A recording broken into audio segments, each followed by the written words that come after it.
በስመ አብ ወወልድ ወመንፈስ ቅዱስ አሃዱ አምላክ አሜን። መጋቢት 12 እንኳን ለመላእክት አለቃ ለቅዱስ ሚካኤል በሰላም አደረሳችሁ አደረሰን። ሰላም ጤና ይስጥልኝ። የተከበራችሁ ቤተሰቦች እንደምን አላችሁ? ይህን መንፈሳዊ ቻናል ሰብስክራይብ በማድረግ እንድታግዙን በእግዚአብሔር ስም እንጠይቃለን። ሐሳብ አስተያየታችሁንም በኮሜንት ላይ ግለጹልን።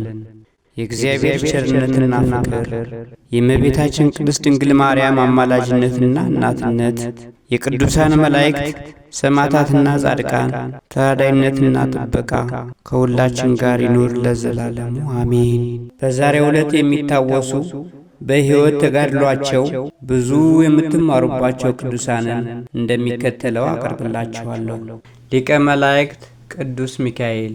አንድ አምላክ በሚሆን በአብ በወልድ በመንፈስ ቅዱስ ስም መጋቢት 12 በዚህች ዕለት ቅዱስ ሚካኤልን እግዚአብሔር ወደ ጠንቋዩ በአለም ላከው። እስራኤልን የሚረግማቸው ዘንድ ባላቅ በጠራው ጊዜ አህያው በሰው አንደበት ከተናገረች ድረስ አስደነገጠው። መርገሙንም ወደ በረከት መለሰው። በአማላጅነቱም ለዘላለሙ ይጠብቀን አሜን። ሊቀ ጳጳሳት ቅዱስ ድሜጥሮስ። በዚህችም ዕለት የከበረና የተመሰገነ የእስክንድርያ ሊቀ ጳጳሳት ለአባቶች ሊቃነ ጳጳሳት 12ኛ ተሿሚ የሆነ የድሜጥሮስ ድንግልናው የተገለጠበት ሆነ። የመገለጡ ምክንያትም እንዲህ ነው። ከእርሱ በፊት ሊቀ ጳጳሳት ለነበረው ለቅዱስ ዮልያኖስ መንፈቀ ሌሊት በሆነ ጊዜ ከእግዚአብሔር የታዘዘ መልአክ ተገልጦለት አንተ ወደ ክብር ባለቤት ወደ ክርስቶስ ትሄዳለህ። የወይን ዘለላ ይዞ ነገ ወደ አንተ የሚገባ ሰው ካንተ በኋላ ሊቀ ጳጳስ ሊሆን የሚገባው እርሱ ነው አለው። ማግስት በሆነ ጊዜም የከበረና የተመሰገነ ድሜጥሮስ የወይን ዘለላ ይዞ ወደ ከበረ ዮልያኖስ ዘንድ ገባ። ቅዱስ ዮልያኖስም ያዘው።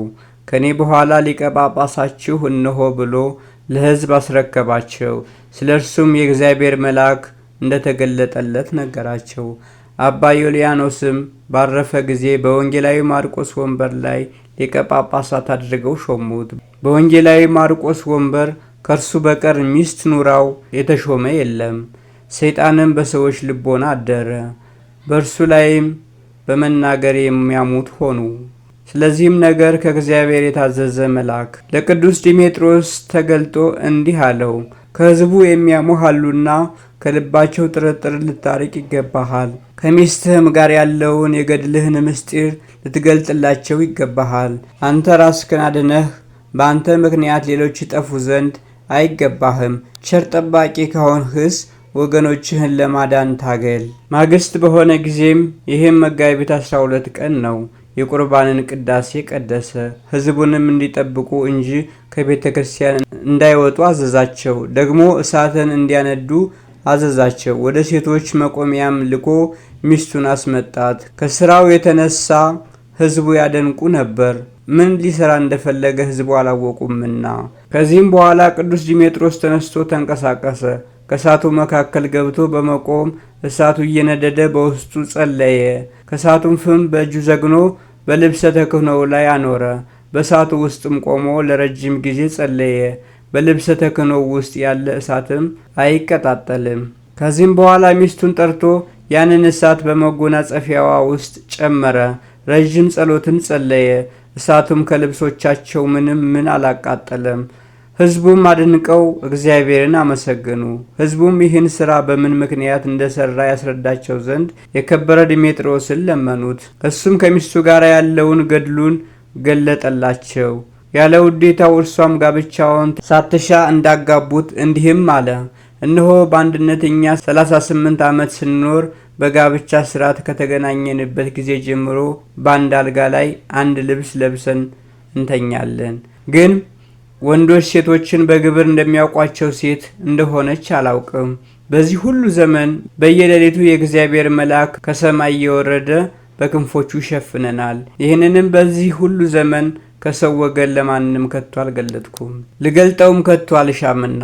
ግን እናንተ ከበደል ትድኑ ዘንድ እርሱ እግዚአብሔር አዘዘኝ እንጂ አላቸው። ካዩትና ከሰሙት የተነሳ ሕዝቡ እጅግ አደነቁ፣ እግዚአብሔርንም አመሰገኑት። እሱን ስለማማታቸውም የበደሉትን በደል ይቅር ይላቸው ዘንድ እያለቀሱ ቅዱስ ዲሜጥሮስን ለመኑት። እሱም ስህተታችሁን ይቅር ብሎ በጎ ሥራውን ከሚጠላ ከሰይጣን እንጂ ከእናንተ አይደለምና አትዘኑ አላቸው። ከዚህም በኋላ ባረካቸው፣ ወደ ቤታቸውም ይገቡ ዘንድ በሰላም በፍቅር አሰናበታቸው። ከሊቀ ጳጳሳቱ ከቅዱስ ዲሜጥሮስ ካዩት ታምራት የተነሳ እግዚአብሔርን እያመሰገኑ ወደ ቤታቸው ገቡ። በጸሎቱ የምትገኝ በረከቱ ከእኛ ጋር ለዘላለሙ ትኑር አሜን። መላዚ ሰማዕት። በዚችም ዕለት ደግሞ ከፍልስጤም አገር መላዚ በሰማዕትነት አረፈ። በረከቱ ከእኛ ጋር ለዘላለሙ ትኑር አሜን። ወስብሐት ለእግዚአብሔር ወለወላዲቱ ድንግል ወለመስቀሉ ክቡር። ይቆየን። የተባረከ ጊዜ ይሆንላችሁ።